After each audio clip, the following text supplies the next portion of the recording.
Good day, ladies and gentlemen. Today we are playing a black-white mid-range deck, a black-white Stoneforge deck. This deck I have been considering to play for a long time ago, but now, with the print of Skyclave apparition, this deck is maybe even better than other black midranges like Giant, for example, and Grease's Shadow.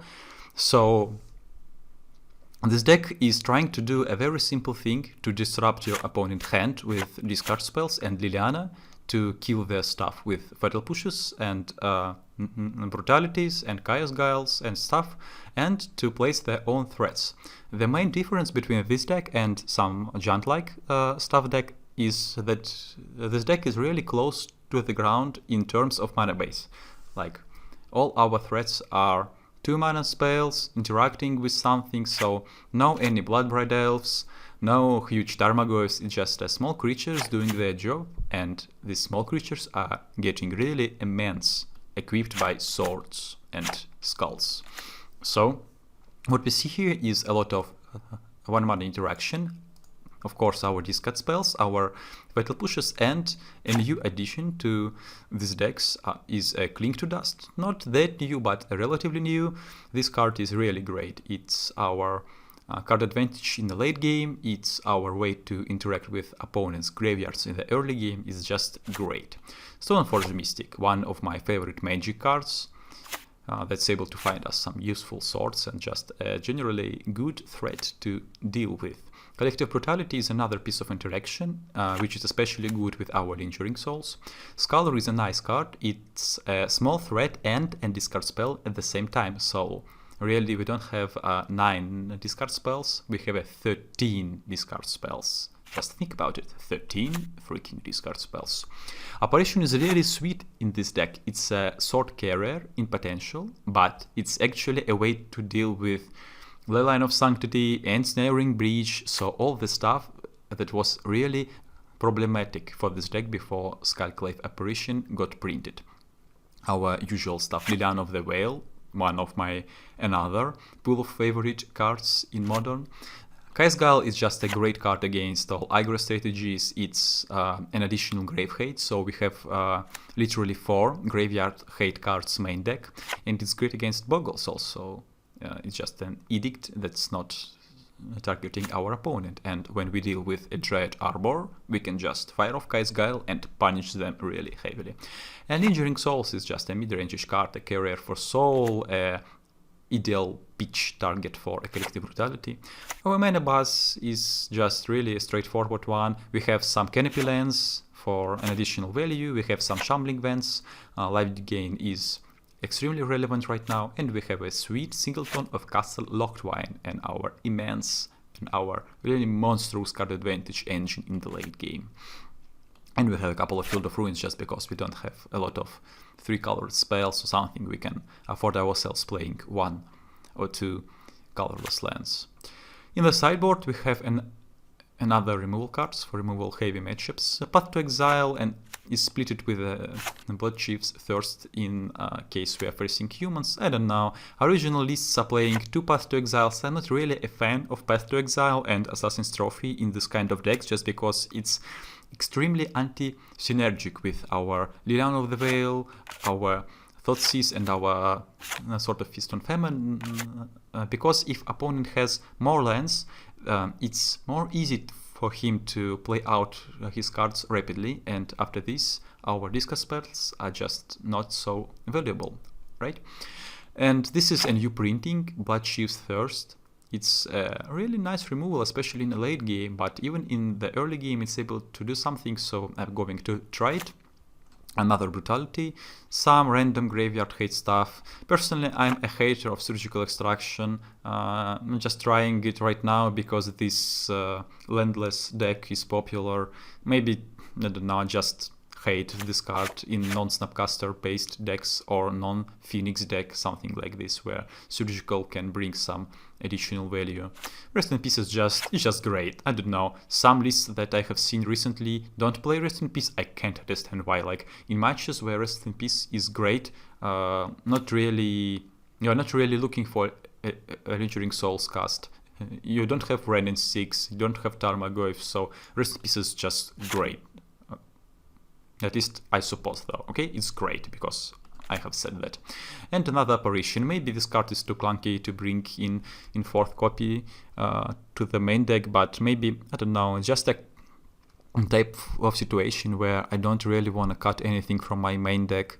So when I know what matchup I'm facing on the opposite side of the table, I'm deciding what to board out to bring in another Skyclave apparition.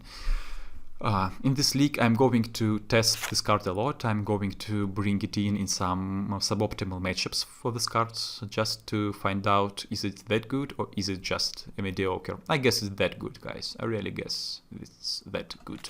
Black Engineers, I'm not really a fan of this card. I prefer Engineered Explosives or Anger of the Gods in this slot, but perhaps in these colors you have no better choices. I'm still a fan of Engineered Explosives even in a two-color decks. Maybe I'm going to test it in further leagues. Ashok Dream Render, just a great card against Uropiles, and that's it. Just one of the best cards against Uropiles. Fulminator Mage.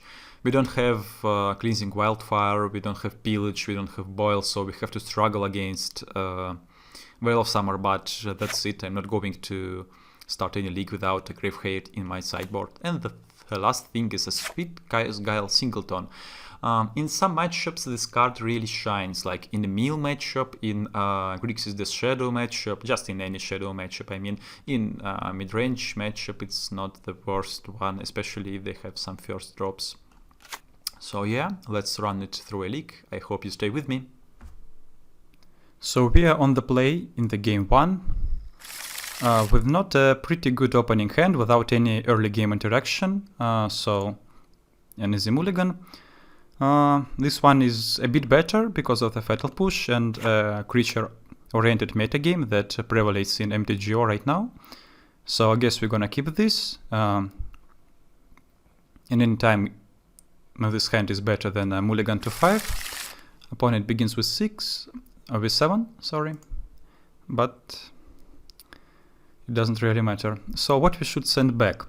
Given the fact that we have 3/3 drops in our hand, maybe sending back a land would be a mistake. We don't have a really high land count in this deck.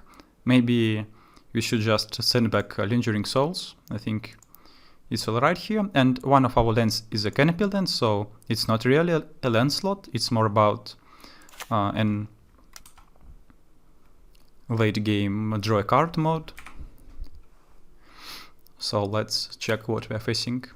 It's a Grixis control, I guess, or maybe a spare control. A nice top deck of Inquisition. We can clear the way for potential threats coming from our side. It's a kind of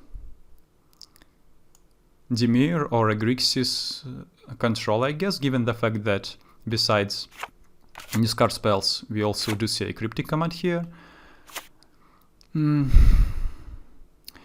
I'm a bit afraid of this Force of Negation, but if they use Force of Negation pitching a Cryptic command, it's okay. And I think they're going to spend Serum Visions in the turn the Tar Pit gets untapped. I don't know, maybe we should still just take a Force of Negation, given the fact that we have Lingering Souls, and Lingering Souls is a really powerful threat in this matchup. Or we can take the Serum Visions, because the mana base is not ideal. A tough spot. I guess we should just take Force of Negation and try to resolve the Lingering Souls from the graveyard. Maybe they're going to discard just an Apparition. Oh, so it's even better for us, right? Yeah, let's take Lingering Souls and see what happens in next turns. The Fatal Push might be a dead card, but anyway, we can top deck Liliana to make this Fatal Push relevant, or even to Fatal Push this Creeping Tar Pit later in the game. So it's a kind of matchup where Lingering Souls really shine. A really powerful threat to deal with. Yeah, they discarded Apparition to not give us a clear next turn, flashbacking Lingering Souls. I hope we're going to We are going to top deck a threat. Stoneforge Mystic would be ideal here. No, just Field of Ruin, but still not that bad. We have a brilliant next turn coming. Maybe I should not have 6 here. Maybe they are playing some creature threats. I don't know. Maybe just a Snapcaster Serum Vision. Yeah, looks like they have something. Oh, it's a Liliana of the Veil. Okay, not that bad, given the fact that we have Lingering Souls. Actually, yeah, I guess we are discarding Fatal Push here. But maybe... No, Fatal Push is the right discard spell. Is the right discard decision, excuse me. Field of Ruin is valuable, given the fact they have Creeping Tar Pit, and Canopy Land is also valuable, and you can draw in the end step. Despite the fact we top deck this card, I think we should play Lingering Souls. We could consider playing Field of Ruin instead of Silent Clearing, because Field of Ruin is good against their lands, but Silent Clearing is a draw card, so I decided to prioritize keeping this card. Of course, we are going to discard the other land to the Liliana plus ability.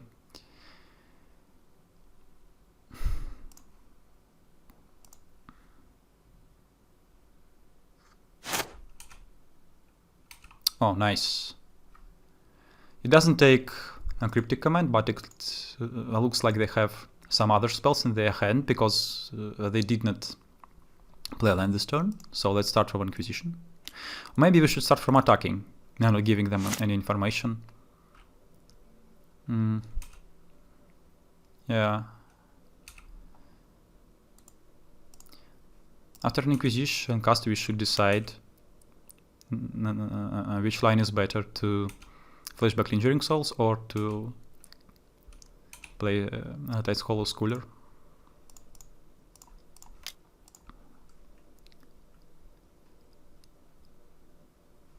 Oh. Yeah, seems to me like playing Tide's Hollow Schooler is a bit better to empty our hand against Liliana. Okay, hope they are not going to draw a land here to make the Cryptic Commands online. And if they don't, Liliana activations are favorable for us, because we don't have cards in hand and they have 2 extremely valuable Cryptic Commands. So I think we are in a good shape right now, and we also have Lingering Souls in our graveyard.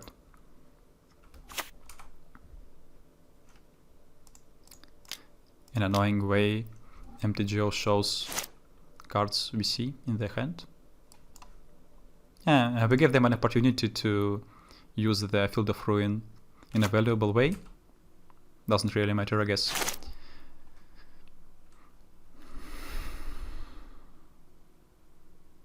They didn't slam a land, so I guess they didn't top deck it.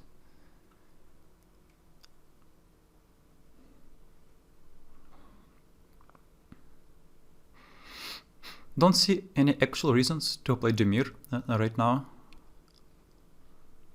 They haven't printed any really good editions.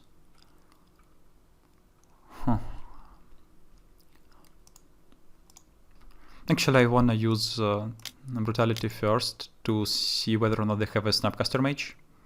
Maybe, no. Maybe if they had a Snapcaster Mage, they would have played it in a previous turn, targeting Serum Visions. So should I be afraid of Snapcaster Mage?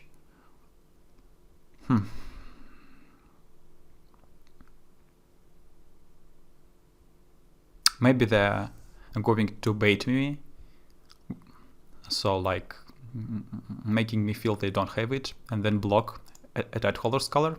Anyway, I know that using a Cryptic Command, a Collective Brutality here is a guaranteed hit of a Cryptic Command, so no any real reasons not to. So we are taking Domination pretty surely. Yeah, just get out this Domination, then we can attack Liliana, getting down to 1. which is pretty good. So then I'm not really able to save here without discarding a cryptic command.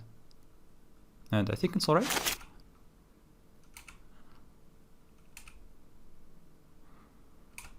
Lingering Souls just solo winning this game for us right now.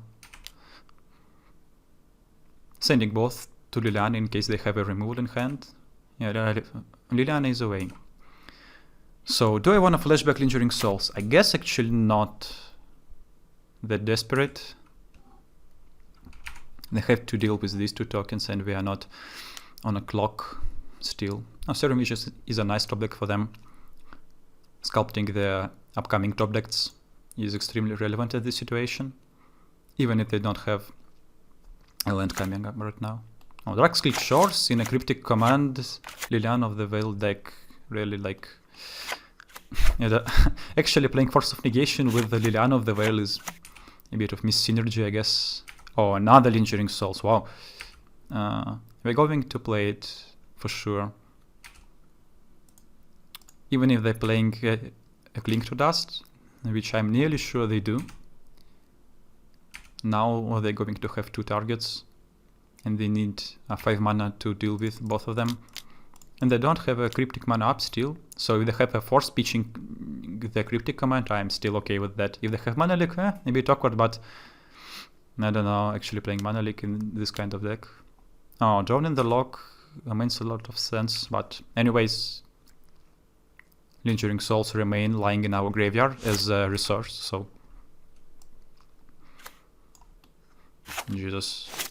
So they're playing Narset maybe? This usually is a sign of Narset, right?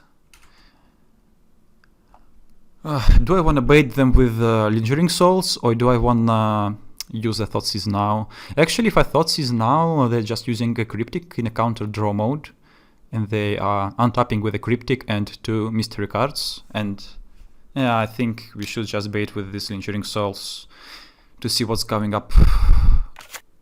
What? I'm a bit confused. They didn't counter it. Do I want a Thoughtseize?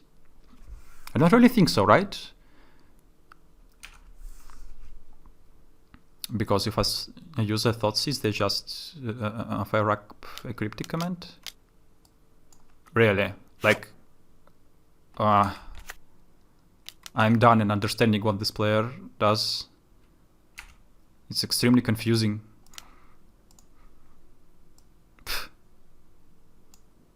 Okay. This play was actually so bad. They're at 15 right now.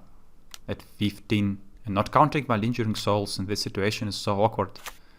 And top deck of Jace. Skill Intense Magic is going to die, I hope. Even if the top deck of Fatal Push is not enough. Maybe... I don't know. Oh, Skyclave Apparition. Am I that desperate to slam this? I guess not, right? So I should just keep playing around my Souls tokens and not even flashbacking the other ones in face of Wrath of God, or Damnation, I mean.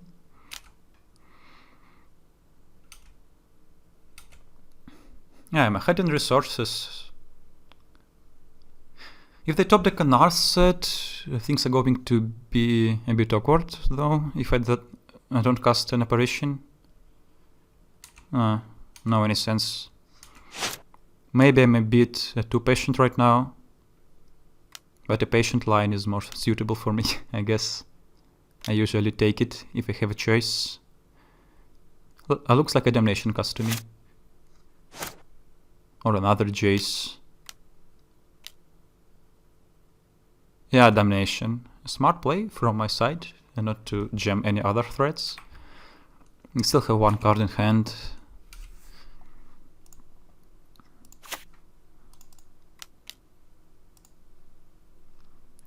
Not playing Apparition now is a bit awkward, just because we are not applying enough pressure on the board, but it protects us from a random Planeswalker top deck anyways.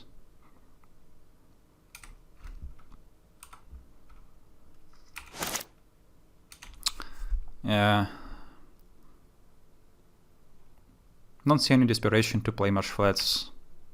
Let's just keep it up in case of Liliana draw.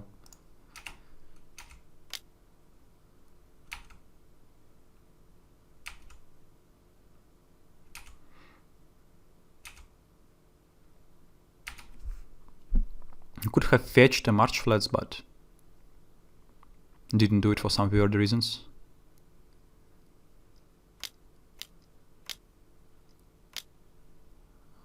Sanitarium. Okay. An unbelievable value of cryptic command. Why didn't they use a sanitarium right now? It's like this. Okay. Minusing, man. Yeah.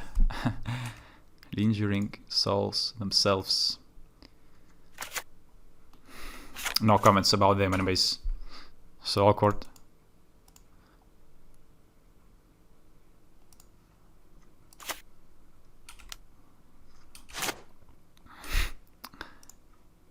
Silent clearing, all lands in this world. Oh, Kai's Guile is pretty nice. Should I play Apparition now? Don't wanna let them untap for sure, right? And Kai's Guile deals with a creeping tar pit later on. Yeah, let's just slam this Apparition, taking the target when we are able to. If they have drawn it in the log, then Alright. We need the top deck of Mystic, we need some kind of card advantage. Our deck is not really full of card advantage. They're a bit flooded now, still okay. Are they going to attack, really? Oh, it's Narset. Narset, right. Not ideal, not ideal. Sanitarium is so good. It's okay that I keep the Marsh Flats. Nice play. They didn't use Sanitarium. I mean, okay. Not going to be too toxic about the gameplay. So now, it seems to me they're going to activate a Creeping Tar Pit, so I can catch this guy with my Kai's Guile. If I were them, I would decide to activate Sanitarium because I have 3 cards in hand and don't play them, so actually the chance that I have removal in these 3 cards is pretty high. So what's more relevant, a 1/1 token or exiling the graveyard? Dog Snufcaster is extremely valuable, but if I get a token, Narset is 100% dead later. Yeah, I guess a token is just so OP against their deck, right?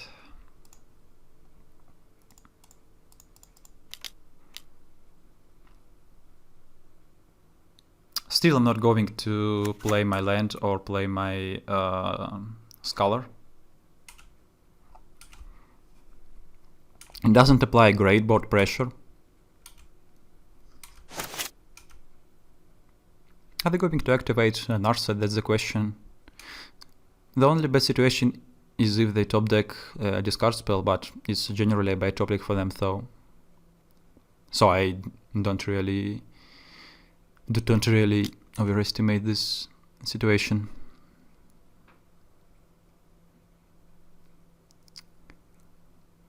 Okay, Serum is a nice top deck, and they also can filter their top deck with the Field of Ruin.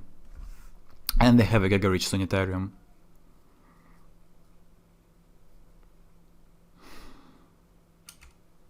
Not in a really good spot, in a decent spot though.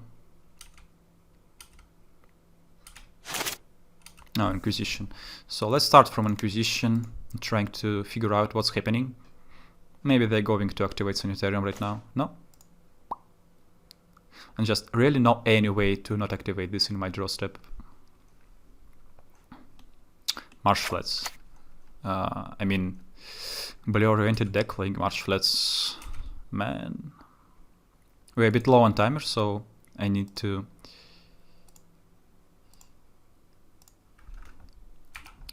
a bit... I consider playing faster.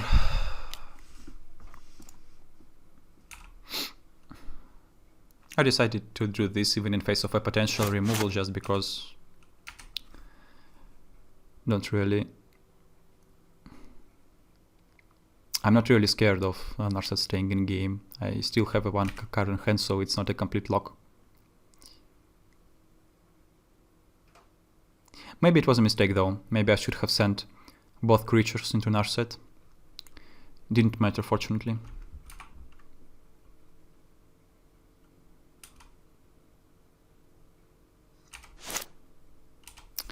Shoveling Vent. Not really sure that I should play this, just because it's a free target for Field of Ruin. Either tapped out. Oh. Okay. Yeah, I'm extremely low on timer actually after the first game. Oh, nice. Nice. Get him. So now I'm going to have another threat to deal with. Not so scary. My spirit is flying.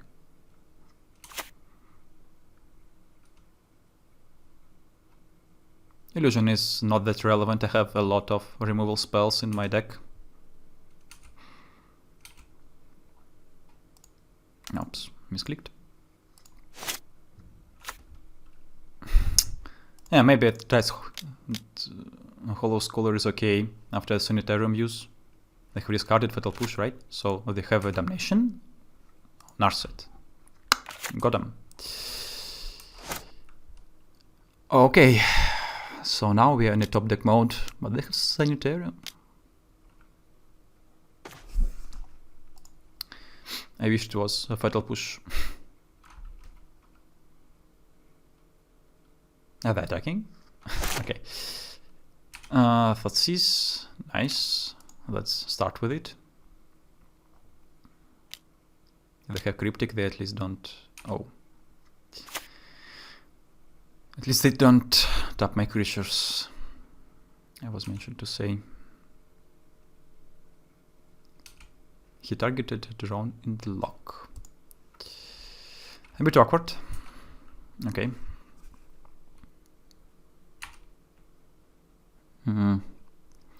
I think we're going to lose this game actually if we don't top deck Mystic right away. Yeah, our own tokens are going to kill us.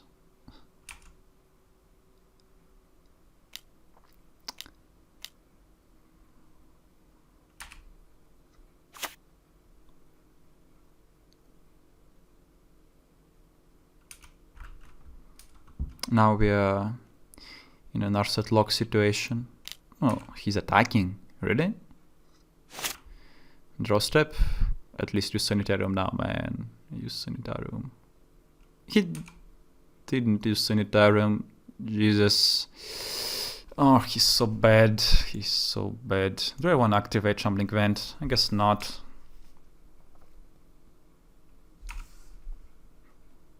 I want my mana.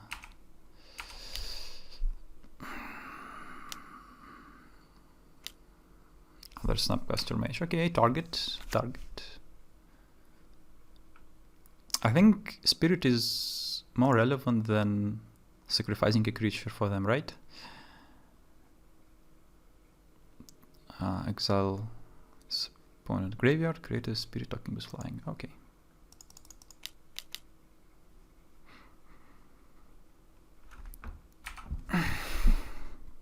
A tough match.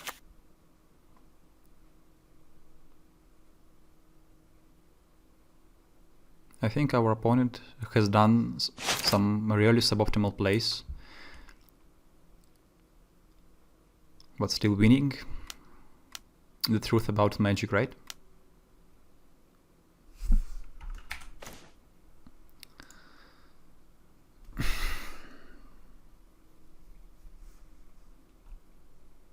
No, previously I have said that I would be glad to receive Vital Push from Sanitarium, but of course I wouldn't because I'm not able to cast it. I don't have priority. We should block this, our life total becomes a bit low.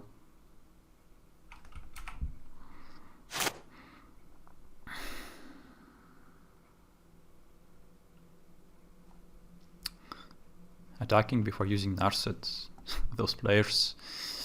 Ashok, Nightmare, Muse. I'm not really sure that I know what this card does. Oh. Oh no, I guess it's GG. I'm low on timer, I should consider the possibility of playing third game. Okay, so Planeswalkers are generally good in these matchups. Brutality is a discard. Surgical is a generally bad card. I don't know. Rest in Peace is it Rest in Peace even good? Have my Injuring Souls. I guess that it's not really good. Sort of Fire and Dice, meh. Kind of whatever. Fulminator Mages on the play are definitely good. Ashok Dreamrender is maybe good. So what's bad? Like, we haven't seen any creatures besides creature lands at Snapcaster Mages. Maybe Fatal Push is just not our choice. Apparitions are able to deal with Jace, but that's about it. Probably that's still okay. Maybe not though. Sort of Fire and Dice. It makes each spirit a decent threat. Maybe a Shock Gem Render is just bad. We have some Cling to Dusts anyways. Stoneforges are good, Scholars are great, Lingering Souls are great, of course. Don't want the fourth apparition though.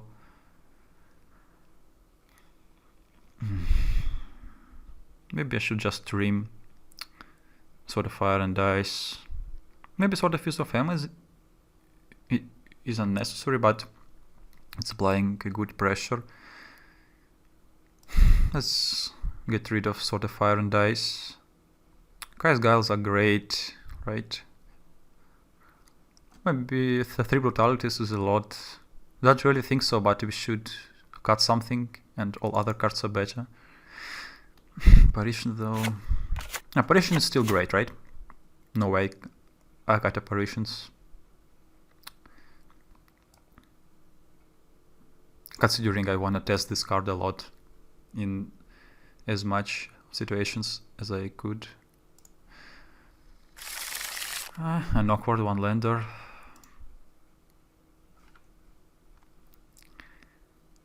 What should I trim? Should I trim a land here? I guess I should. I have a draw spell if I need. Let's play for the high upside now. It's not that bad to start with 2 lands even. Like, I don't really have a bad top decks besides any 3 mana spells right now.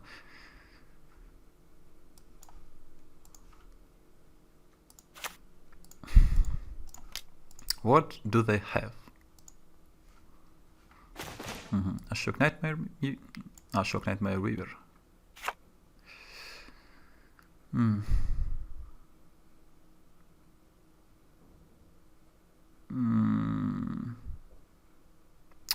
It's not even that good, but it's decent. And it comes into play with a high loyalty, right? And they can... What can they have? They can have a Red Hollow Skull, right? I'm not good at dealing with Plagueis with Planeswalkers right now, and they can randomly exile my equipment for the Stoneforge Mystics, so let's get rid of it. And also they have Jace following Ashok Nightmare Weaver, so like Ashok plus Jace minus and dealing with my threat. 1-1 split for them. A bit ugly here. Anyways, we have 2 clings to dust to use. It's alright. Maybe we are firing both if we don't find the land from the first one.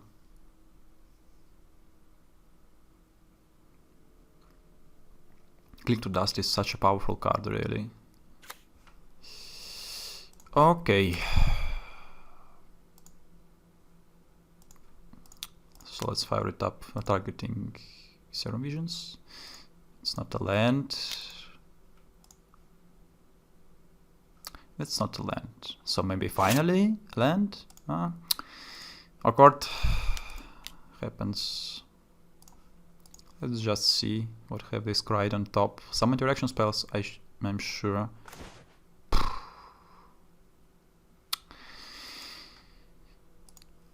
Okay.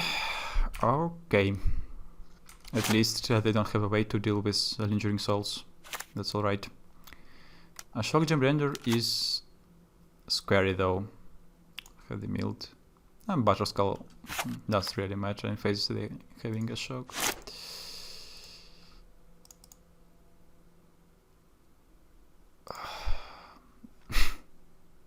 Do I even want to use it? I think I'm in that bad spot that I just should fire off any cards, hoping they have something. They really had something. They have Jace. I really need a land to deal with Jace right now, and I need not a fetch land.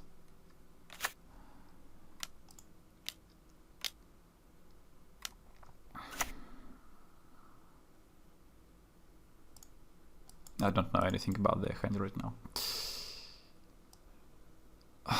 If they did not port out Force of Negation, which they should have, but probably they didn't.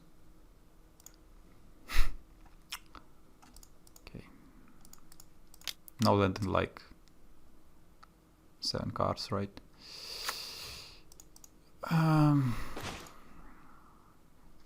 At least maybe they need to spend their turn minusing Jace. I'm okay with that.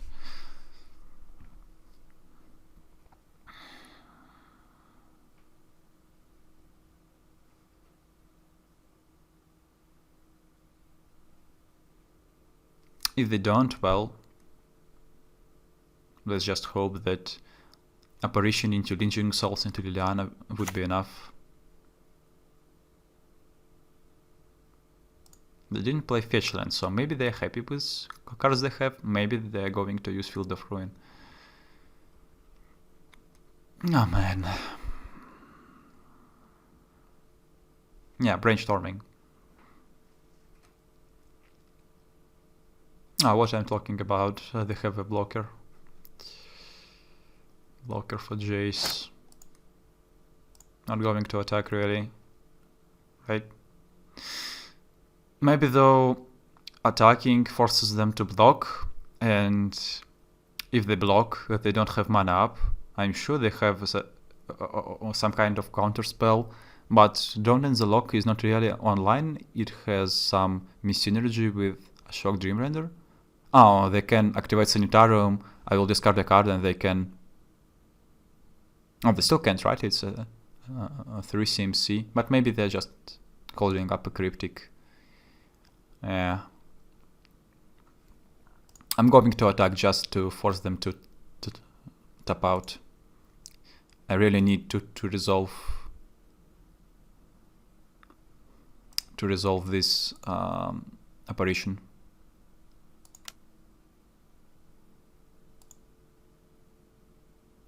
No blocks. Is it a reason to not cast apparition?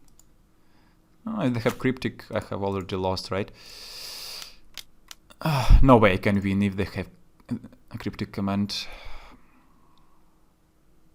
Looks like they have, they didn't block.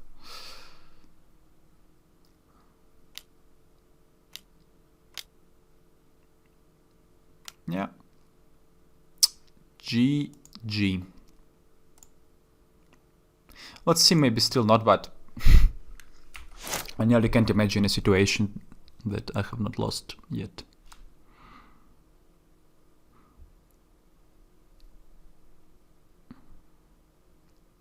Regardless of the fact I'm losing because of being mana screwed, I suppose that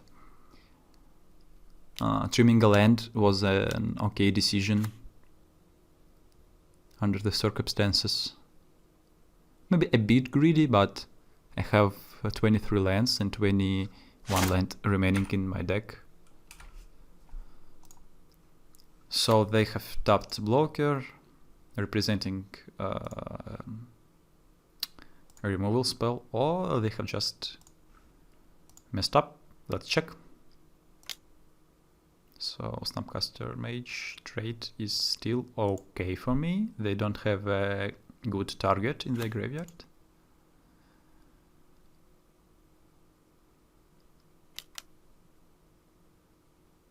Drawn in the lock. Okay. At least now I can resolve some spell. Lingering Souls looks much better than Liliana of the Veil because Liliana is still going to lose to these two cards. And Lingering Souls threats their Planeswalkers. I'm sure I will not be able to flashback them though. Ashok is still on the battlefield. If they don't have a removal spell, it's just going to plus. Oh, Narset will minus first. I would have used Narset first. Cryptic Command. Not any need to plus Jace now. I suppose I have seen enough. Would like to concede actually. Not the worst matchup in the world. But oh, GG, right? So see you in the next round.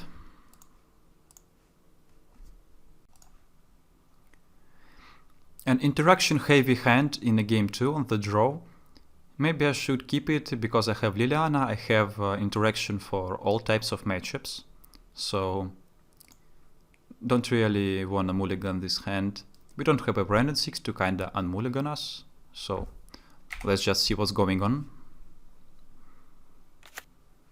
Sparring Vantage indicates a burn. Not a really bad anti-burn hand, right? Another Collective Brutality. I'm still going to fire up Fatal Push. Actually, maybe not firing up the Fatal Push and fetching the end step is okay here to get... no way, what I'm saying about, I don't know, just let's Fatal Push this out. We should not overthink the game, right? We see a Goblin Guide, we Fatal Push a Goblin Guide. They can have an Eidolon of Great Revel coming. Rift Bolt suspended, okay, but let this Goblin Guide give us a land. Land, please. Cling to Dust. Not the best card, definitely not the worst. We can use the Collective Brutality in escalation mode, discarding Thoughtseize now, which is okay, I guess. And we have a Liliana to empty their hand next turn, which is really good. Escalate 2 modes, both please, targeting them 2 times, discarding Thoughtseize. Getting Boros Charm, I guess, if they have one. Okay, looks like they have a Lightning Bolt and 2 like Lava Spikes if they are doing this play. Yeah. And 2 cards that are worse than Lightning Bolt. Searing Blaze and a Skullcrack. Okay, Searing Blaze is an easy target for Liliana of the Veil, so we are going to take the Skullcrack. I think we are in a good shape, but we really need to top deck our own threat.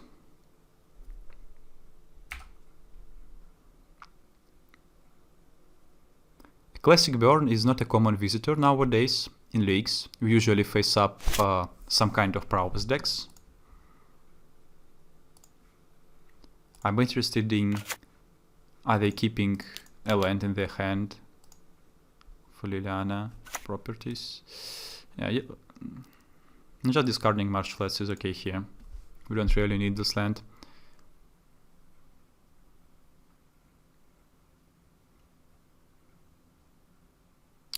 Yeah, they have discarded Searing Blaze.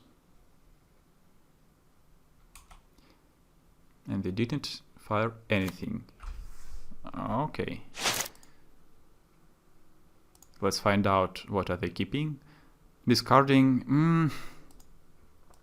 maybe discarding Fatal Push. We have a removal spell in our hand. They have kept a land over the Searing Blaze in the previous turn.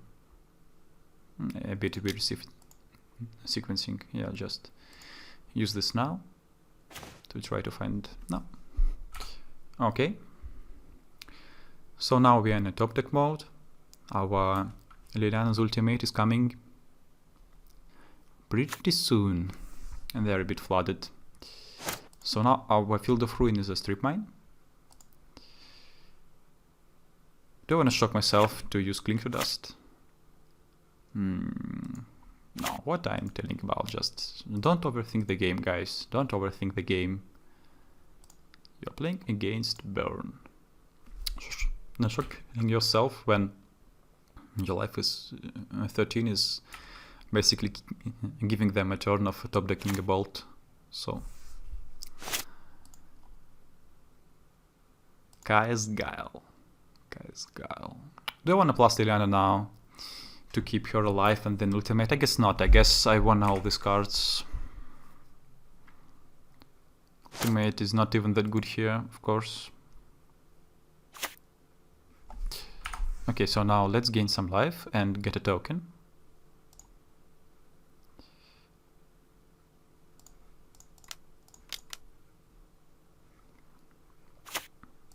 Right, so we have a clock. A 17 turn clock. Pretty decent.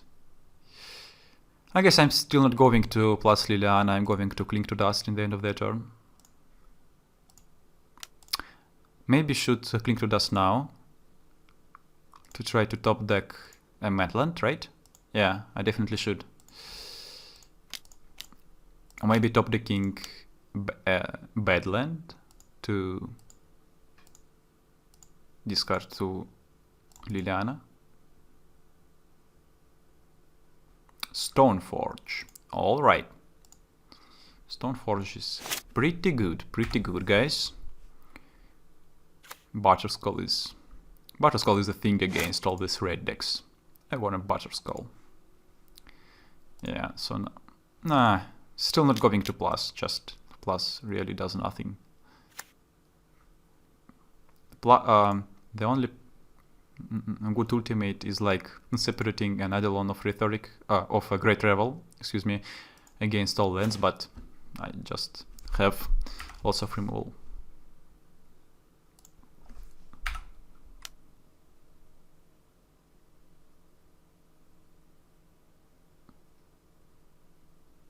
They have Fetch it, just to thin their deck. Nice smooth play.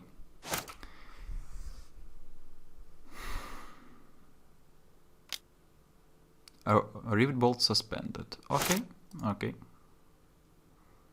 Doesn't matter at all. I think Godless Shrine is relevant right now for a Lingering Souls double cast in the same turn.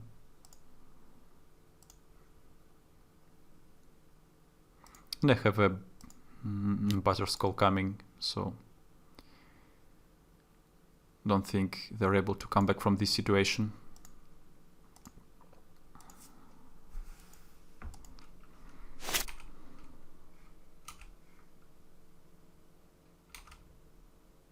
Who is he going to Rivet Bolt? I'm interested.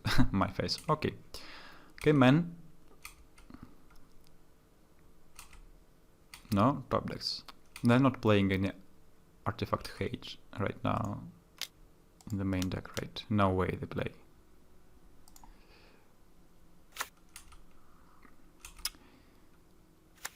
So our next attack is going to be really huge. Let's just plus Lily now.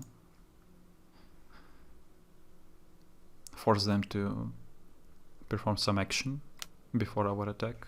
Okay.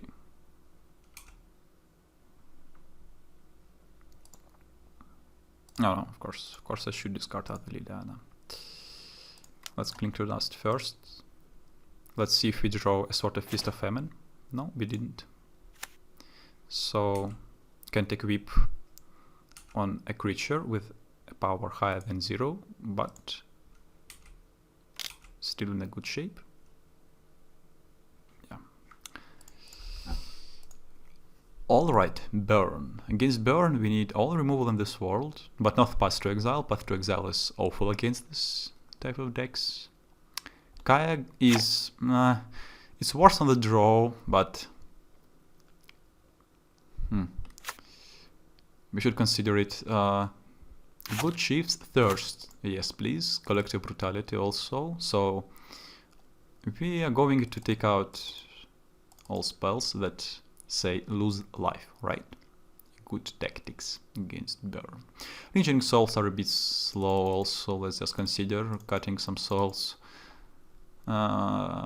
Apparitions are maybe not that good just because they're giving back the same tokens like a 2/2 from an Eidolon. No, maybe they're just good enough. We don't have better cards, I guess.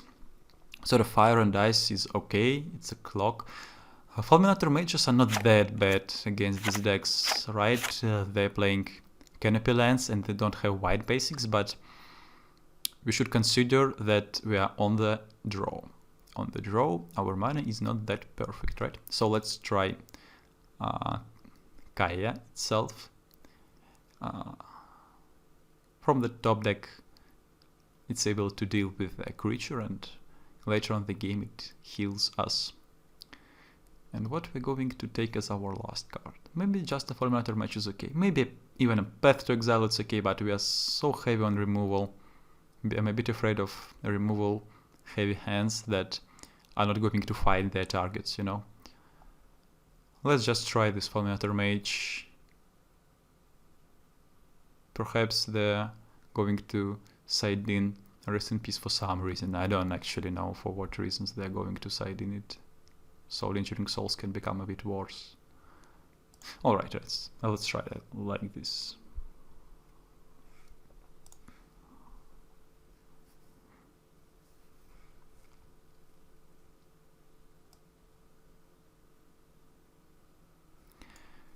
Before Horizon Canopy type lands were printed, this match was like favorable for black mid-ranges, but nowadays the things have changed. We wanna keep this. I think we can have much better hands. We have some clunky draws. We have only one land and no removal for their removal heavy openings. Yeah, let's just mulligan. We are on the draw. We can afford ourselves to mulligan. Much better. Much better. I'm going to send this Field of Ruin. I think we have enough time to top deck a land. I have said the same things in our previous match, as you remember, and I have lost, but I still think it was the right decision. Silent Grayling is a painful one, but still. And we don't have a discard spell to protect our Stoneforge, so not really sure in this hand, but let's see. Goblin Guide. A land, man. You are here to bring us a land. No. Acquisition of Kozilek is nice, though. Usually in the situations where I don't have a second removal spell, a good idea is to Inquisition first, just in case they have a Monastery Swift Spear, and only after that Fatal Push a Goblin Guide. Just because if I push first, they're going to have another threat to deal with, and I don't have another removal spell upcoming. So let's just Inquisition and take one more hit from this Goblin Guide. I think it's okay. I think it's okay.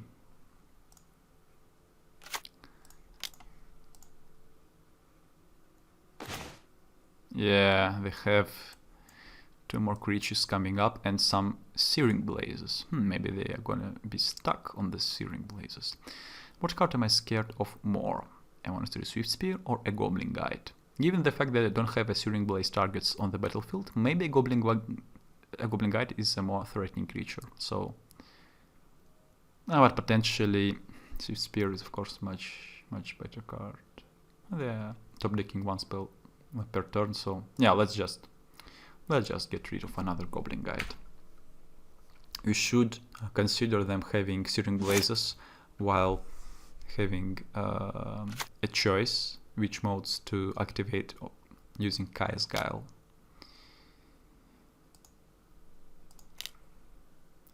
Yeah, Concealed Courtyard is a pretty good top deck, right?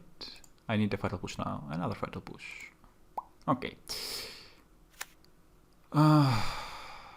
So now we are just using Fatal Push. After this we are using Liliana of the Veil, minus ability.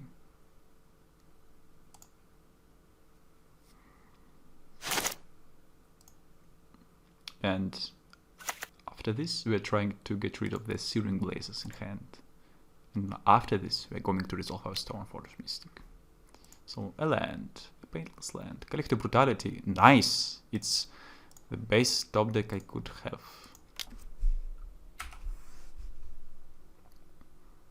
Maybe we are going to use all three modes, man. All three modes of Collective Brutality. A Temper advantage.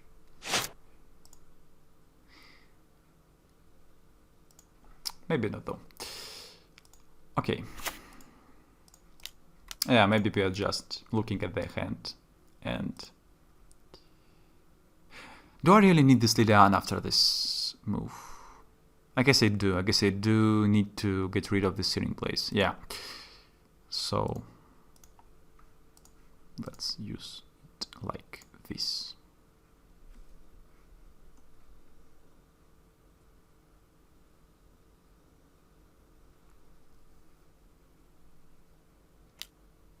Boros Charm me? No. Skullcrack me. Skullcrack. Crack. Yeah. Searing Blaze targeting their own monastery. Swift Spear. Wait, it's controller, right? Controller. Man, knowing your own cards is so freaking important in this game, you know? It's so important to know what your cards do. Path to Exile. I'm so confused. Okay. The average level of playing Magic, and even in MTGO, the most skilled ground to play Magic, as I suppose, is so low, guys. Usually players that don't even know what their cards do. How can I pretend to think that they know what my cards do? Right?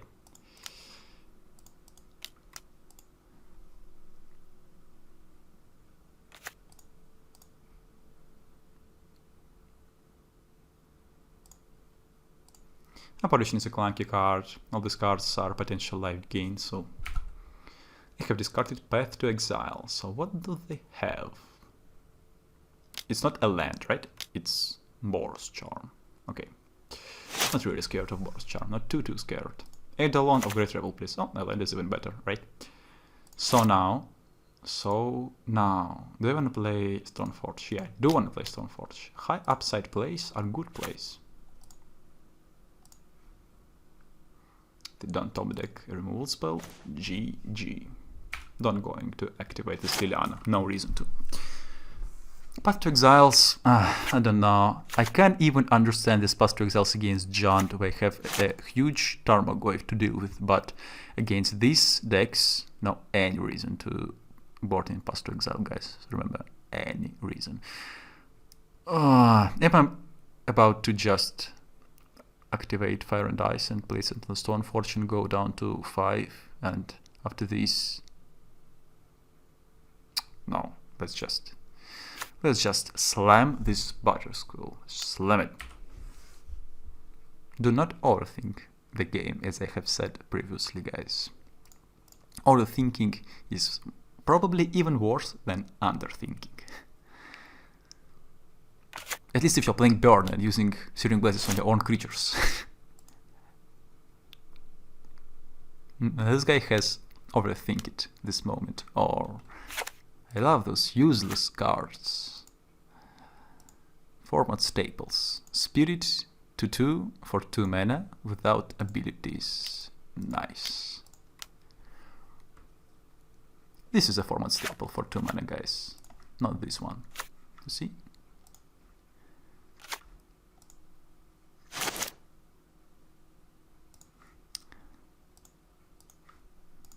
Siler, stop being toxic. Stop being toxic to your opponents. No. I'm toxic not to my opponents. I'm toxic to awful plays performed by my opponents. Make the difference. Bum. Bum. I suppose it's G freaking G. Okay, do the worst. Shields are down, man. Shields are down. I'm tapped out. Destroy me. No. Okay, GG. See you in the game 3, guys. So, on the draw in the game 3, a nice interactive hand with a man land and 2 canopy lands. I'm not a fan of keeping hands without any threat in this deck, but maybe we should. And our opponent has mulliganed, so all our interaction spells are extremely relevant, so I'm going to keep this. I'm going to keep this. We have some stuff against Ura piles, we have some stuff against aggro decks, we have some stuff against combo decks. But it's Tron, no? Okay, it's not Tron. It's Dredge. Cling to dust them to death. Actually, it's really close to use Inquisition over Cling to Dust here. I think I'm about to just try to take some enablers from their hand right now. If they don't have it, their hand is still pretty slow, and I will be able to use my Cling to Dust later on. So let's fire up Inquisition of Kozilek, targeting some Cathartic Reunions. Oh, hopefully, and actually, luckily, they have a Cathartic Reunion. They have kept this hand, so they probably should have something. Okay. The Forgotten Cave is a bit scary engine. Ox of Agonas. Okay. Play this cave top. Just play it, man. Oh, no. Okay. Unlikely. Oh, then we're going to use a cave right away. It's a bit strange. Just try to find another Shriekhorn, maybe, no? Am I that desperate to use Clink, or I can play Stoneforge? Let's see. It requires 8 cards, right? So 1 from the cave, it's 5 and 2, so it's 7, right? 7. It's so close. If the top deck of Fetchland, they just play Ox of Agonas, and but then it's just Ox, right? It's Ox without any follow-ups. It's close. If I play Stoneforge now, I'm in such a good shape, and I'm not able to kill Ox with Brutality, right? Yeah.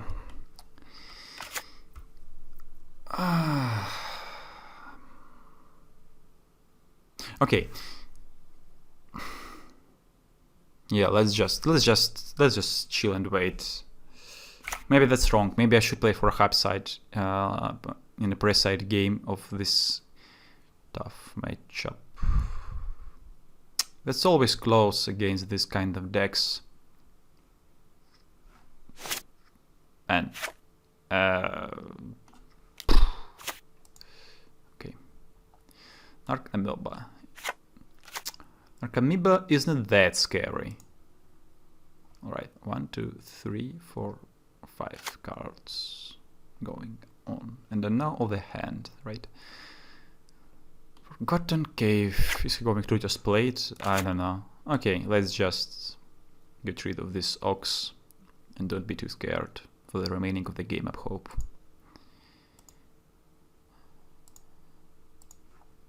cling to dust. This Ox of Agonas. Okay, so now we can just slam Stoneforge. Slam it.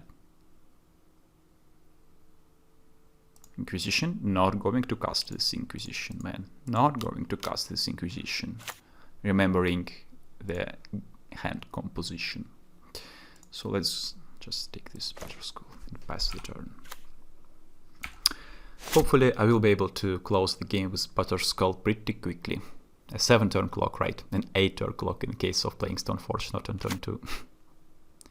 Why is not he using a Forgotten Cave? And you have put this card in your deck. Okay. You gain 3 more life this turn. It's an enabler, but still maybe it's an okay-ish target for a Collective Brutality.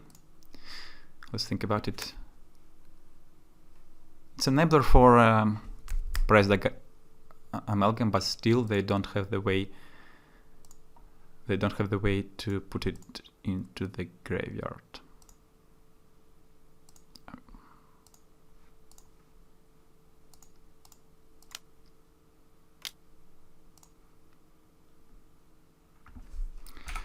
And I have another lifelink attacker in face of Shambling Vent, which is nice.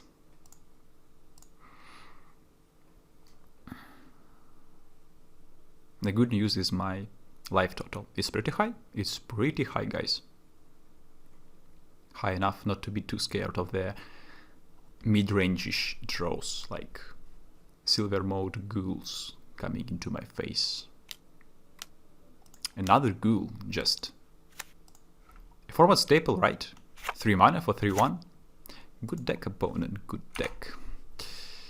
Dredge, the most scary thing of past several years. Probably still going to lose the match against Dredge though. Should not be that confident. So no Death Touch, no other weird stuff, right? Oh, sacrifice this shit, draw a card. Okay, this is scary actually. Maybe I just should equip. Maybe not though. Even if I attack and they block, I'm okay with that. Should I attack with Shambling Vent or cast Lingering Souls? I guess Lingering Souls is a better way. Okay, let's attack. Do I attack with Stoneforge? Am I going to trade Stoneforge for a ghoul? I think it's an okay decision to do this. I not really need Stoneforge. Yeah, they're double blocking. Okay.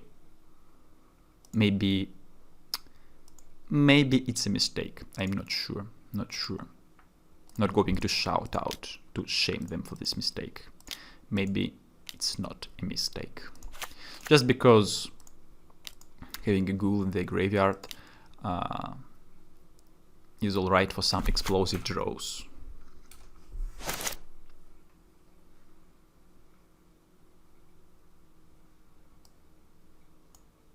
So, any responses for my table? Just a clock. You see? A spirit clock. Lingering Souls is such an aggro card. I could have considered leaving mana up for Cling to Dust if I had enough cards, but not in this case. Wah, wah.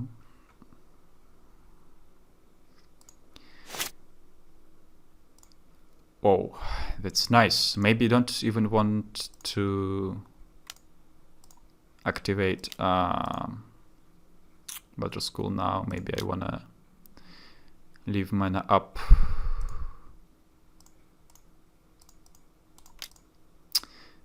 Discarding spell. Discarding the spell is a bit awkward, but I still have mana up for Cling to Dust. Oh, I don't have what I'm thinking about. Or I do, if I use Inquisition. Maybe that was a game losing mistake though, to activate this sort of Feast on Famine, but I'm speeding my clock so relatively. Okay, Ox. Hopefully don't lose to this Ox, right? Hopefully don't lose to this Ox.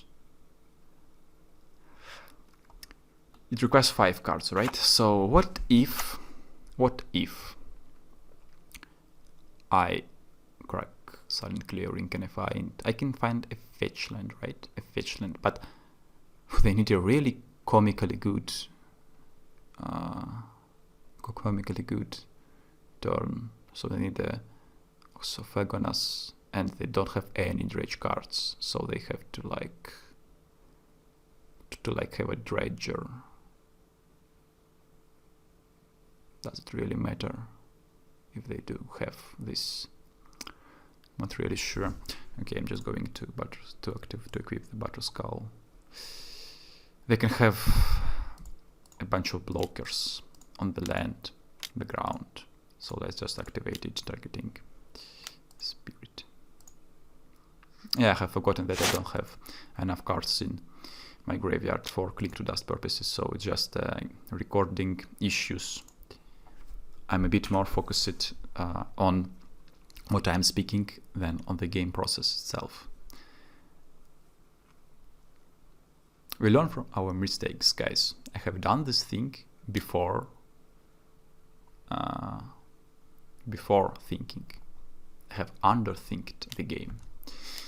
Speaking of thinking properties. Okay, so now he's flashbacking Ox. Hopefully this Ox sucks, right? So he doesn't have any dredgers. So this price amalgams are just worthless. Okay, he has a blocker. Oh, he don't have a blocker. Why don't he have a blocker? So it wasn't a dredger, it was... it was just a remaining Narcomoeba. Okay, alright. Some weird animation of shuffling cards. So rest in peace, yes please. Black Engineer, yes please. That 3/1 man is a zombie, yeah? Am I right? Surgical Extraction, yes please. This card, yes please. All this. All Grave Hate stuff. So Liliana of the Whale is awkward. It's not just bad, it's awkward. For the Fist and Famine, deals with some blockers, maybe for the Fire and Ice is okay to deal with Narcomoeba's wall. This card is, I think it's just bad, it's deal with Ox, but that's it. Fatal Pushes are usually like bad. If you are in a mode where you are killing the creatures, you're maybe better killing this with Collective Brutalities. All discard spells, we should have a couple of, I guess, in the game. Maybe a couple of Fatal Pushes. They don't deal with Ox though. Path to Exile deals with Ox, but Pathing, yeah, maybe Path to Exile for Ox is enough, a reason to bring it. Maybe not though. Maybe I'm onto the Grave Hate plan. And that's not easy. That's not easy to side in these matchups. Maybe just more discard spells is okay. Maybe just not. On the draw especially, maybe not. They can have a Huggle to use in response to our discard spells. Case Guile is okay. Maybe this configuration is like optimal. We have some removal, but not too much. Maybe we can top deck one in a crucial moment. Skyclaves. They deal with Ox. Maybe just Fatal Pushes are. Maybe these are useless cards. Maybe apparitions are better just because they are blocker. But then what do I want? What do I want? Okay, let's just bring in one Fatal Push. That's it. We don't have enough good cards in this matchup, so let's just bring in some more or less optimal, just spells that do something, some stuff. We are here to do it, right? To do some stuff. Not a good hand at all. We should mulligan it. Rest in peace, Surgical. Mulligan to 5 from our side is coming, right? Yeah, no way I keep this hand. Oh man. Oh man. Should get rid of 2 cards.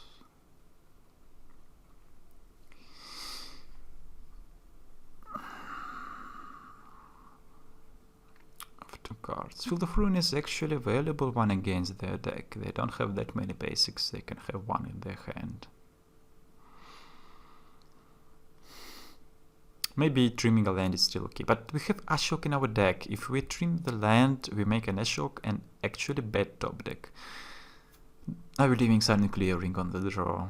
Maybe not, right? Maybe. But the activation of clearing is one fetch shock stuff. Maybe we don't even want to fetch shock, right? So we should trim Silent Clearing instead of Marsh Flats. Don't know. Yeah, let's just keep an eye on our life total in this game. Like this. Okay, opponent, do a worst. Mulligan to 5 cards usually suffers from any graveyard hate with top deck. They are really not suspected to have a Nature's Claim for our rest in peace or an answer to our Ashok the Dream Render.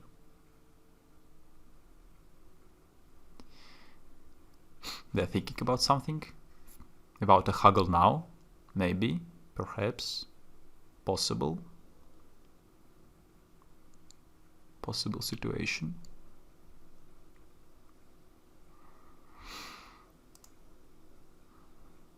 Cling to dust, surgical extraction, useless apparition. Okay, I'll take it.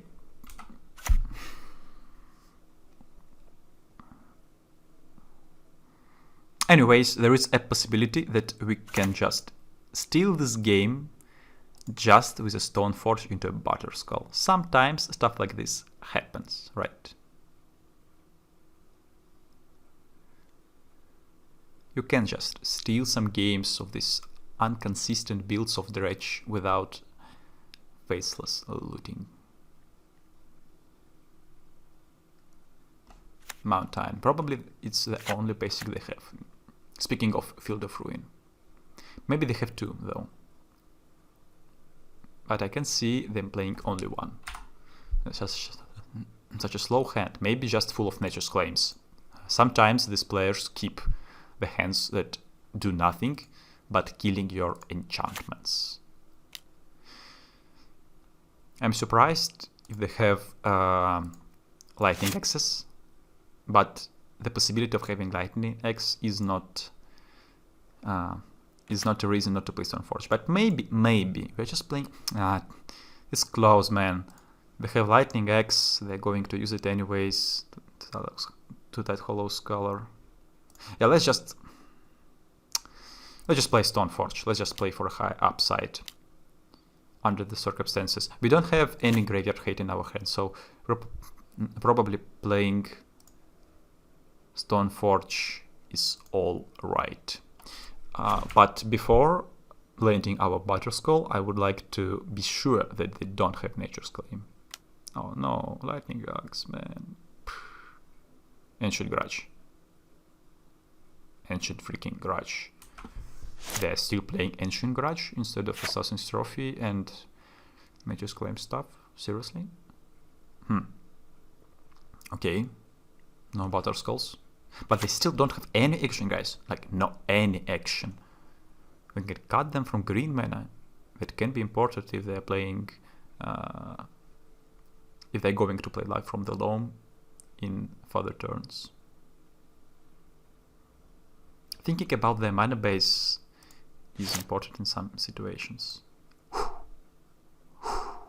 Man, I want to clear the way for it. I really want to clear the way for it. Maybe I'm a bit too greedy, but they didn't do anything but casting Lightning Axe in all last turns. Maybe their hand is just a reactive hand. Got a Thug, Cathartic Reunion, Pithing Needle. Not casting Cathartic Reunion in last turn. What? I don't know. Am I missing something? Just like they can discard Thug, Dredge, and try to do something, no? All these players are so confusing. I'm trying to record a skill-oriented league and in these leagues I should be punished for my mistakes. I should suffer each time I play something irrelevant. Each time I make a game losing mistake, I should lose in this game, right? But These games are so confusing. Okay, do I wanna try to clean the way even more? Okay, I know the hand, no way. Like, rest in peace. Do I actually wanna use? Yeah, I think I wanna use Inquisition. Oh, it's still in the stack. Okay, sorry. I think I want to use Inquisition to get rid of this Golgari Thug in case they just destroy Rest in Peace. Cast it. A cathartic review. Oh, GG. Okay, so see you in round 4. A 2-1 record right now. On the play. All these hands without a discard into a threat. Still going to keep this hand. Still going to keep this hand.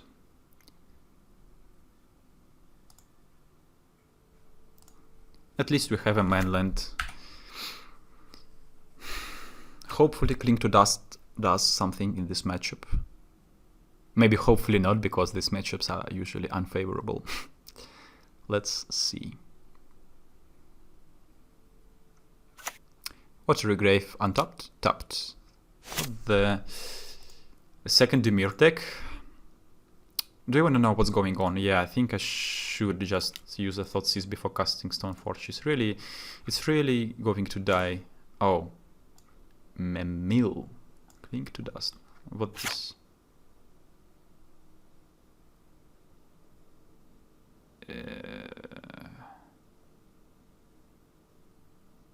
So it's like a card that's oriented on their instant speed. Oh, they can use a Eden Crab, right? An Eden Crab to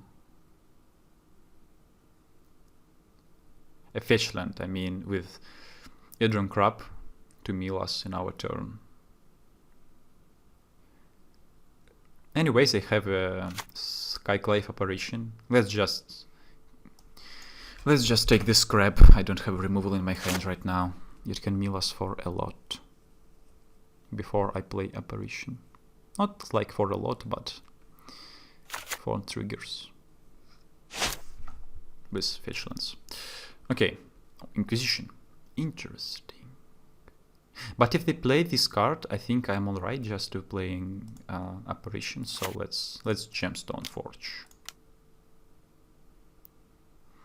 Let's gem Stoneforge and find a discard sword. It's a sword which I love. I love the swords, guys, and it's a discard sword with is extra juicy, right?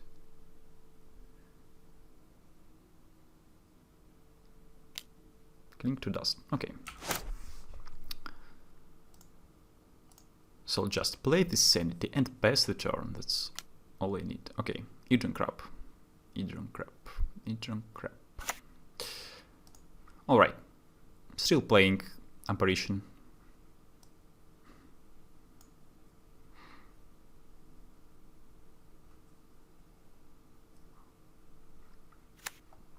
Usually this matchup is favorable, but I had some really close games in previous days.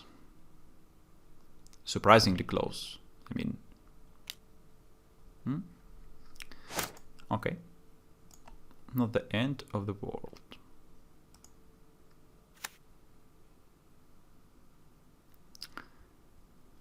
I can just take Sanity now and try to... No, I think that dealing with crap is my first goal in this game. Crab is so scary, and if they play another crab, maybe taking another crab is a more valuable turn than taking a Sanity. So I should begin dealing with crabs. I have faced some crabs though in previous matches. Not being toxic, not being toxic. Chill down, chill down.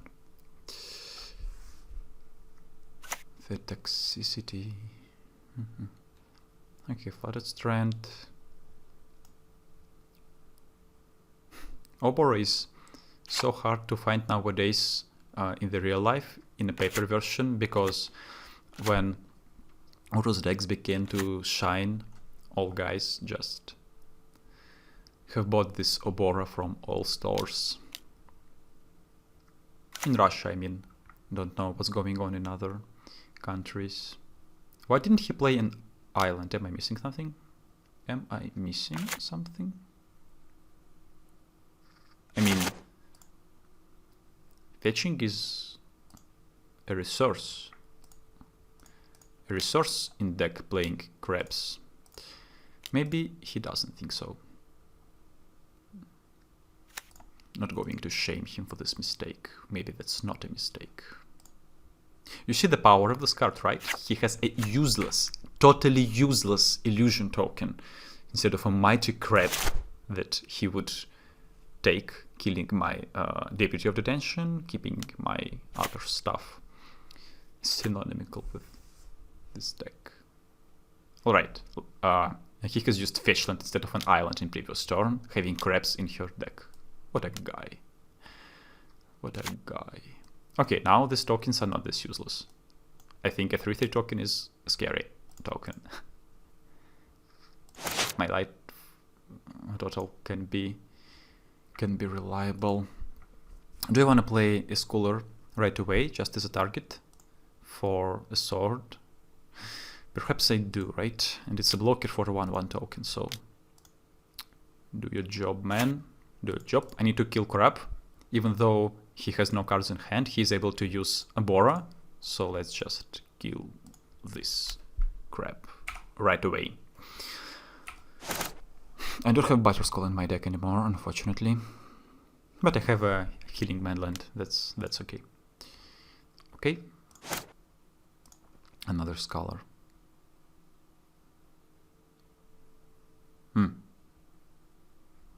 Let's clink first. Let's clink, taking... They don't have any mill spells though, so I can't mill. I can't clink something that they're going to flashback with. The... what's the card name? Missions Briefing. Missions Briefing. Okay, let's play this Scholar, another blocker. And we can start attacking them. Okay.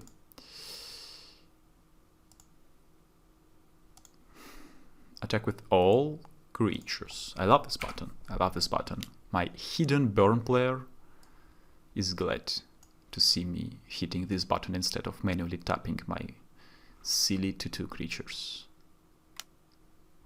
What's going on? I clicked dust. Wait. I wanna cling in response, I guess. It was my mistake that I didn't clink maybe his own clink. Oh no, it wasn't a mistake, just I didn't think about it, but 200 IQ player on Sylar, right? They would have cast it in response. So now I wanna clink my own clink to dust and not give them a card. What a play. What a play.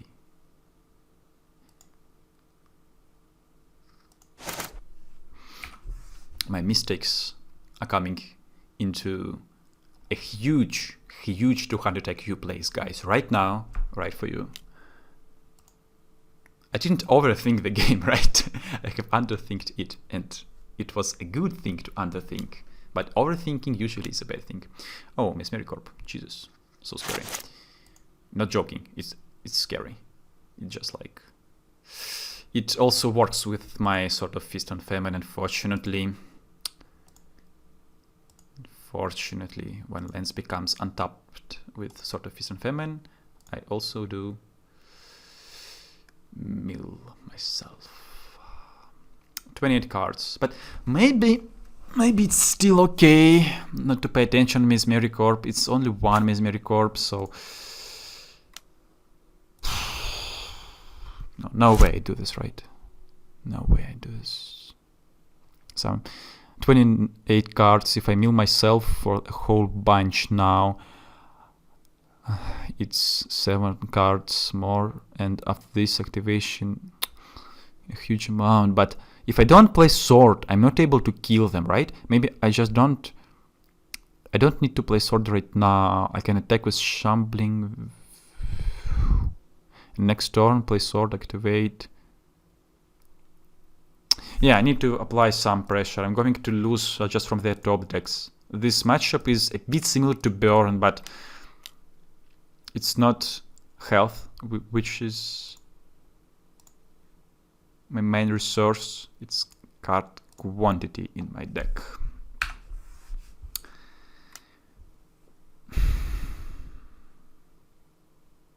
Are they going to block? I'm really interested in it. No, they're not going to. Okay. Okay. Mesmeric Orb, Nightmare top deck. Any meal spell and I'm technically dead. To eat. Field of Ruin. Next turn I'm going to attack for 6. They're going to block my Sword Equipped Scholar. So to 2, they're down to 6. They're going to block other guy with an illusion.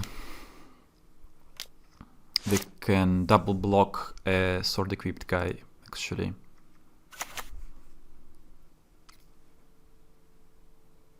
A tough spot. A tough spot.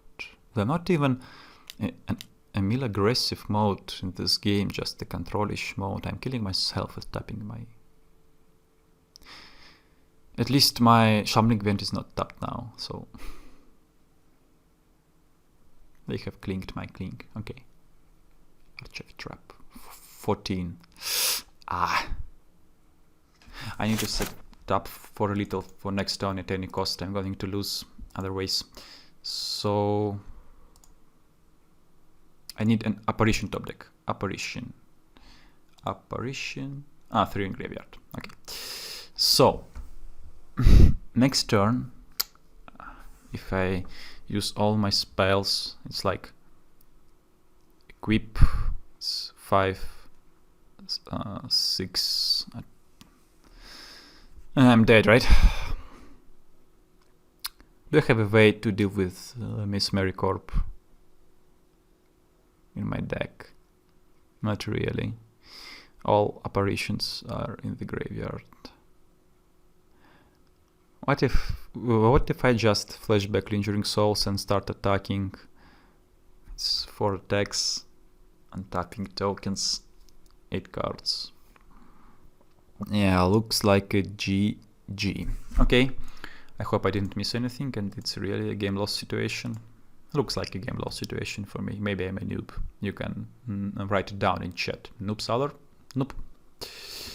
Okay, Azure Usurper deals with the tokens. Rest in Peace is actually a valuable card because of the name of card again. Visions from Beyond, right? An Ancestral Recall in the deck. Apparitions is nuts. Ashok is not that good. Brutality is okay. Killing Crab at least. What's bad? Not a lot of card can be bad in this matchup really. Thirst is a crab killer card also.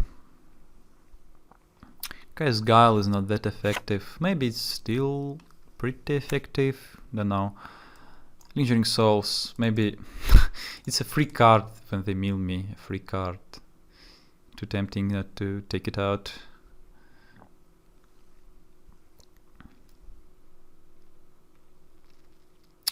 What's bad? I can a bit over sideboard here, but my mana base is not a good place to be playing 66 cards. Maybe I don't need too much removal. Like Brutality is good, right? Certainly good. Oh, my clock is really reliable. It's really relevant. Maybe just Cutting Souls as slow cards. Maybe it's a huge mistake given the fact that I'm milling myself, milling me, so Souls are a free card really. Is Liliana good? Yes, it's good. Guy's Guile, maybe just not that good card. Yeah, let's try this version. Click to Dusts are good to deal with their own Click to Dust, actually. Another one-lander. I don't know 23 cards in the deck, so many one-landers. Is it a joke? Is it just a freaking joke?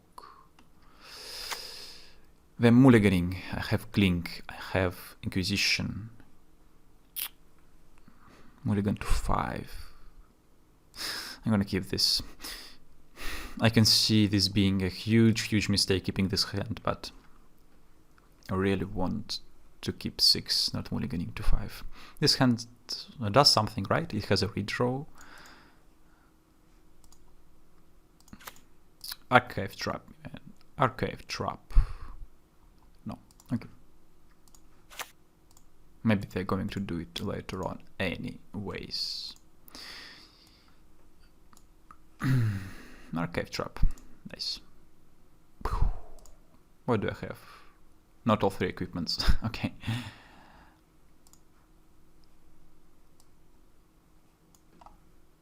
Show me you have. Man.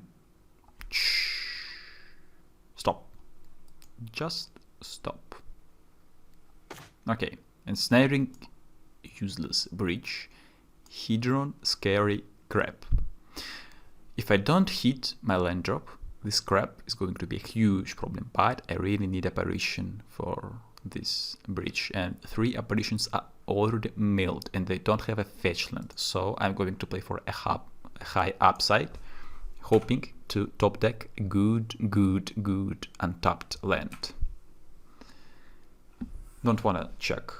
Do I have any fetchable lands remaining in my deck? Don't wanna do this. Don't wanna do this. I wanna fetch and then realize it. Just a highlight on the stream. Streamer doesn't know if he has enough lands to search in his library. No, not playing this card. Okay. Cling. Do I wanna cling really? Like, if I click, I really wanna have a possibility to play Liliana in the further turns, so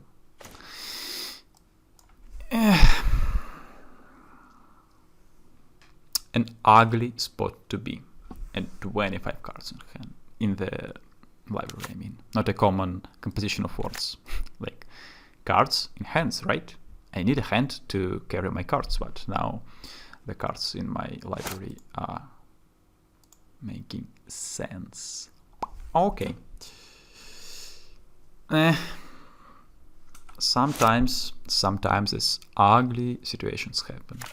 Don't know, maybe it really was a mistake not to mulligan this hand, but I had a redraw, I had a removal spell, I had a discard spell, I had a threat. I'm still not like in a really bad spot. Wait, do you have any lands? Shambling Man, Field of Ruin Courtyard. Okay.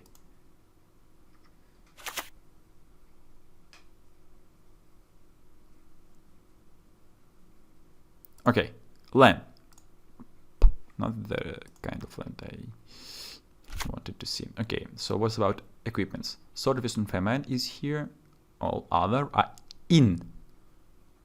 What does that mean, guys? That we are in also. We are in the game. Probably not, though. 13 cards in hand. I have a turn 6 clock. GG.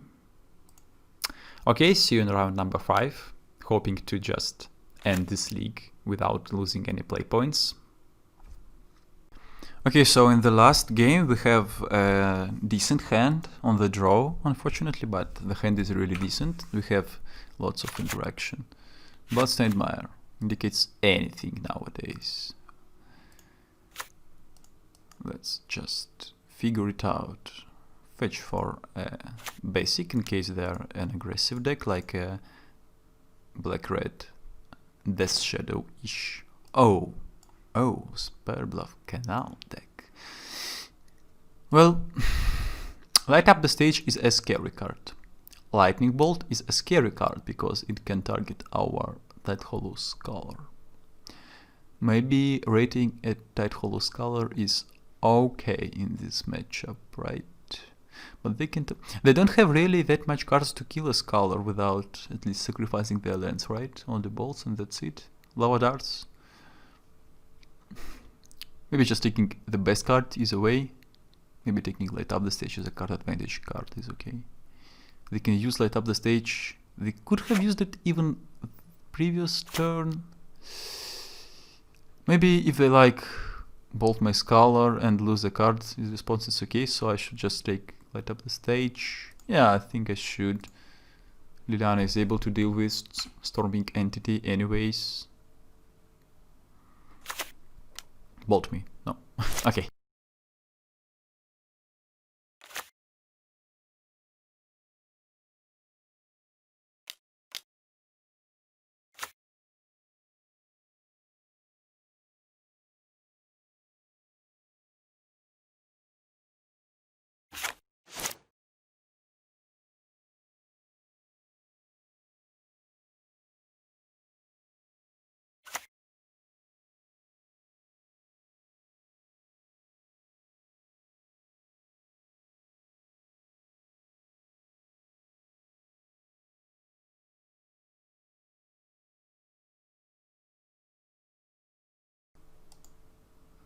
So let's play a Tideholder Scholar.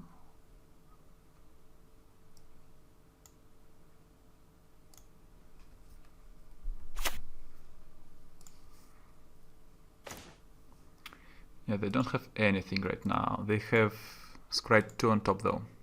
Scary. At least we have a way to deal with Storming Entity, as I said.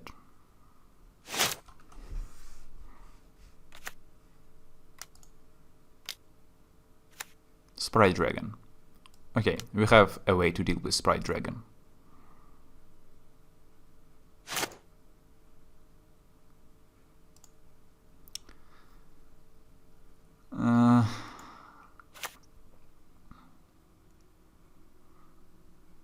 Actually, I think that playing Lingering Souls here is not the best. I mean, it's not the worst thing. Just because I can block, they don't have to remove spells from the top deck, I guess. And after this, I'm able to push and minus Lily if I draw another land. Yeah, maybe Lingering Souls is better than just pushing this guy. And next turn I can just flag back Souls and push Sprite Dragon anyways.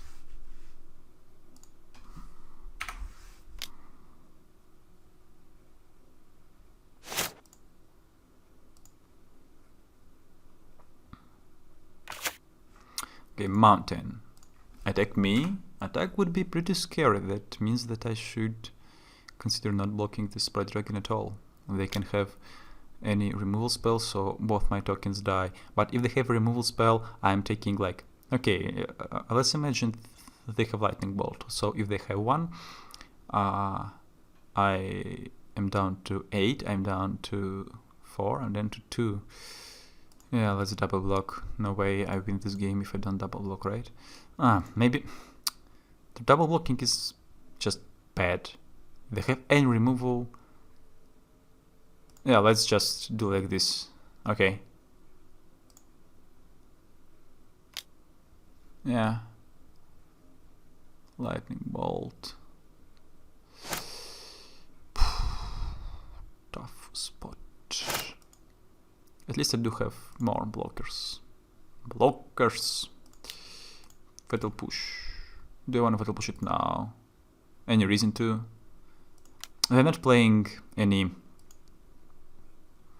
Spell Pierce's main deck, right? No way they play Spell Pierce main deck. It's just absurd. Let's try to stabilize on these resources. Okay. Lightning Bolt. This guy. Little Spirit. Alright. Attack. Why did they do it like now? A weird timing. Okay, I wanna push this man. I wanna block this man. coming up to my face. Now the scariest card from top deck is Light Up the Stage. Liliana minus. To deal with this scary elemental creature. Bye bye, man. So now let's hope that Butterskull is going to bring us to a victory. Wait, what?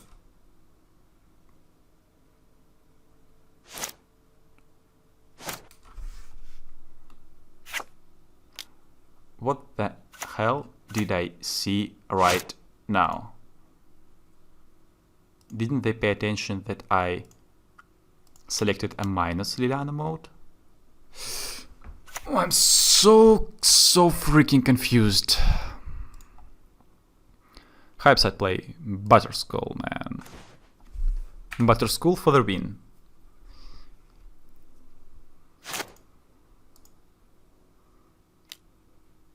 Monster received spear. Bye bye, monster received spear. Don't even wanna wait for anything. So bad sequencing from my opponent. Okay, Azorf Usurper. Not that bad. Thirst. Okay, yes please. All other cards are considerations. Thoughts is bad. All other stuff. Cling to Dust is not actually that bad against the Lava Dart deck. They can fizzle it, but maybe sometimes it's okay. But maybe it's just a tempo disadvantage. Lingering Souls not that bad. They're blocking all these flying guys, as we could see in this game. Collective Brutality is definitely great. The other card that I want, maybe Apparition is not that bad again. Maybe it's just bad, but as I mentioned previously, I'm going to test this card in as much situation as I can. Liliana of the Veil is a bit not that good, right? They have a lot of nuts creature, heavy draws. On the draw, maybe I just want to have Path to Exile. So the Feast and Famine is not that good either, but I don't really see any other cards that are great in this matchup. Maybe a Black Engineer on a Dragon is okay. Maybe it's better on the play though. Don't really know how to sideboard in this matchup actually. Let's try something like this. Let's find out if these cards work properly. Just play first. Okay. Not a really bad hand. A bit land heavy, but definitely keeping this one. We have a Painless mana base. We have some Inquisition stuff to take out of their hand. Some stupid Light Up the Stages. Or a single removal for a Stoneforge, right? Okay. Lava Dart definitely deals with Stoneforge, but maybe it's okay, maybe it's alright, maybe it's good, maybe it's decent. Yeah, let's just take Lightning Bolt, not taking any of these cantrips.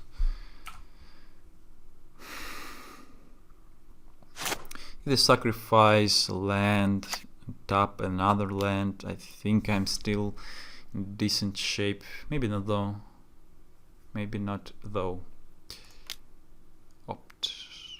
Scry to the bottom. Attack. Opt man. You should use opt. No? Okay. Actually this indicates they have something. This indicates they have something. Am I into playing Stoneforge right away? They had Lightning Bolt and cast it in my turn. Is it okay? Maybe they just opt in my turn and then cast Lightning Bolt. They still do have Lava Dart. Okay, I think just... If they top deck another creature, Liliana is not an ultimate answer either, so I should just play for a high upside here. I'm repeating this phrase for a lot in this league, unfortunately, but sometimes the high upside play is the best play. Why is information they are able to get from my turn that valuable in face of just dealing me one more damage, really? Not sure. Burst Lightning. Okay. At least Liliana's Edict is extremely good. They don't have Spell Pierce in their hand. I hope they don't have a Spell Pierce in their hand. And my land count in hand is enough to cast Butterskull in further turns. So maybe I'm in a great shape against this very aggressive deck on the draw. Okay, Lava Dart. Nice. Another Lava Dart. Casting this without a creature. Oh, light up stage. Makes a lot of sense. They have 2 creatures coming. Scary. I want to know what's happening in their hand. I think it may be more important than just playing Lingering Souls. Of course we're going to play Shumpling Vent. What the heck? It's just such a weird card in this matchup. Like, all my creatures after they have made their stuff are just a 2/2s. Okay, it's not that bad against color, but I'm confused.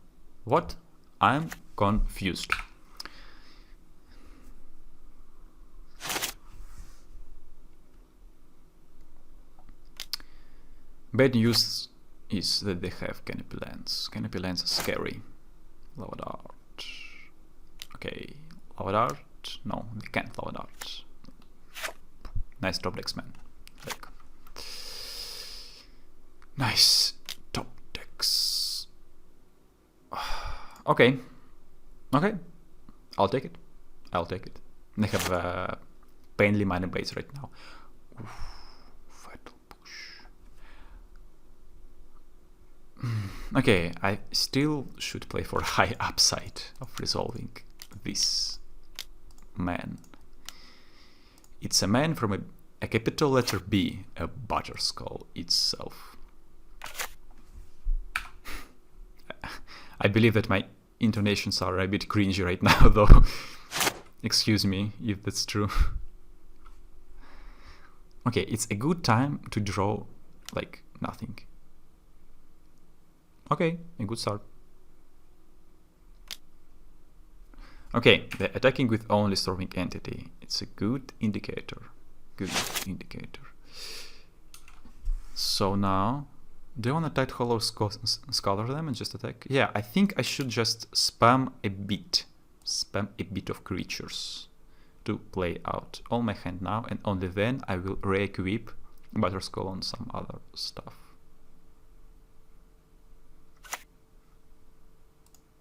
So, show me the secrets. Oof. Burst Lightning, Storming Entity. If they draw like a land, cast Burst Lightning and then play Entity, it's GG, right? But if I take...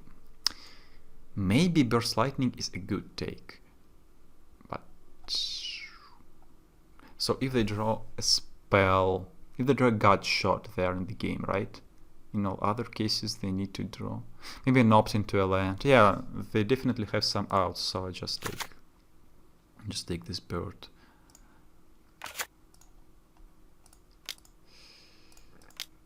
Okay, Lingering Souls. It's a 2-mana requiring spell? Oh, a 1-mana requiring spell. Still weird though.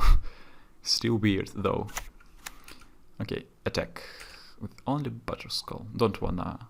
But maybe if the double block I just push, right? So, no any reason not to attack. I'm not going to block with this card. No way. Double block, man. No. Okay. They're down to 4. Alright, now. I have a bunch of really good blockers. Am I winning this game? It seems so. They don't attack. Okay. I am not using my Fatal Push. Skyclave. Jesus. Okay. This move actually forces some bad blocks for them. GG. So guys, we have finished the league. I hope I played it close to the proper way. Maybe there was some optimal plays, like playing and equipping that sort of Fist and Famine in match against Dredge, but yeah, that's it. So what would I change in this deck? I have seen some people playing Lurus of Dreamden and Mishra's Bubble stuff in this deck. I really love this, man. I love Mishra's Bubble a lot. It's a great magic card. But if not playing Lurus, I think I could try Unearth. I see Unearth in this deck. Unearth is just great, especially if you're playing Lurus. So also, I'm really not a fan of Surgical Extraction. It's like an ugly card. But maybe for some extreme matchups, for not extreme matchups, we have Rest in Peace, we have Ashwag Dream Render. Maybe for this stupid landless deck, let's still keep it. Let's test it more. Path to Exile, I'm still not sure. Like against the Titan decks, it's an awful removal spell. Just because if they resolve Titan, it's GG anyways. So maybe I'm a fan of cutting this to add one more copy of Blue Chief's Thirst. Kaya is okay. Skyclave Apparition may really come into a main deck. So the main goal of this video was to test Apparition, and Apparition was great, I suppose. So yeah, maybe I would consider some Engineered Explosives in sideboard. The main deck looks pretty stuck, pretty good cards. Probably I would think a bit about a 24th land, but again we don't have really 4 drops. We have a Battle Skull though. Yeah, we can think about one more drop, like one more basic swamp. Maybe even one more Castle Lochtwine. I don't hate this, it's not a legendary land, so why not? We can try 2 castles. So yeah, thanks for the watching. Probably I'm going to record some more content with this deck. I really love this. It's my new Modern Life. This deck is just great. It's so smooth and well-rounded to play it. Okay, see you soon.